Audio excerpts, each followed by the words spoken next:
Alan Grayson joins us today. Obviously, this is an incredibly necessary event. Congressman Grayson, you've been a very vocal advocate for the absurdity of not dealing with the human reality of all this unemployment at a time when obviously there is no alternative for somebody in Marguerite's situation, and in many cases they've lost their job through no wrongdoing of their own, but because they were in the wrong place at the wrong time associated with a banking scam or anything else.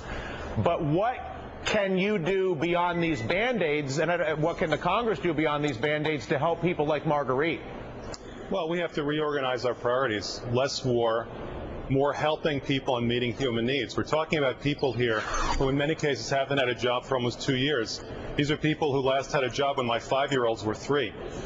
And they're suffering. Some of them are living in cars. Some of them are eating cat food. This is America today.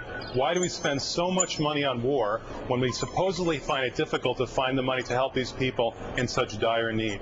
Yeah, and go ahead. Well, this is an American tragedy in the making. These are people who have these are the people who Jesse Jackson have called the dispossessed, the despised, and the damned. The people who fall through the cracks. And now there's millions of them. What and else Republicans keep pushing this line that they're all welfare queens and welfare kings. These things they've been saying for 30 years now.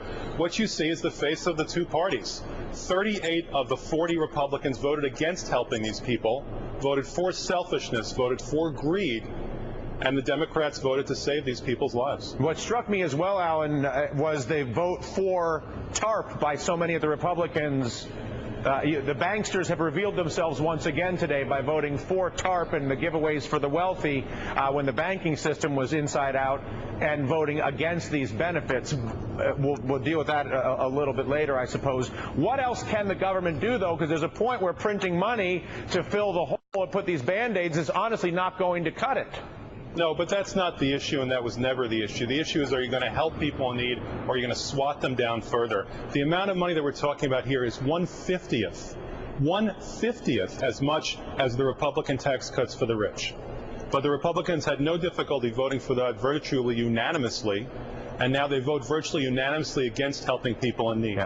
They just don't seem to understand that a decent society is one that clothes the naked, that feeds the hungry, and that shelters the homeless. That's what a decent society does. They just don't seem to understand. Congressman, what would you tell Marguerite or anybody in her situation? I would tell her this: don't give up hope. Don't give up hope. Keep trying. Keep trying and looking for that job, looking for that opportunity, looking for a way to change your life, because every day people do find a way to do it. So don't give up. Keep fighting. Marguerite, what do you think about that? Oh, I haven't given up on the hopey, changey that the country voted for in 2008. And I just plod away every day. I think that I'm getting closer. Maybe the next one will be the one. And I just keep going. You have to pick yourself up, dust yourself off, and keep going. That's right. Keep hope. Keep hope. Congressman, thanks for the conversation. Marguerite, thank you so much for sharing your story with us the way you did today. I really appreciate it.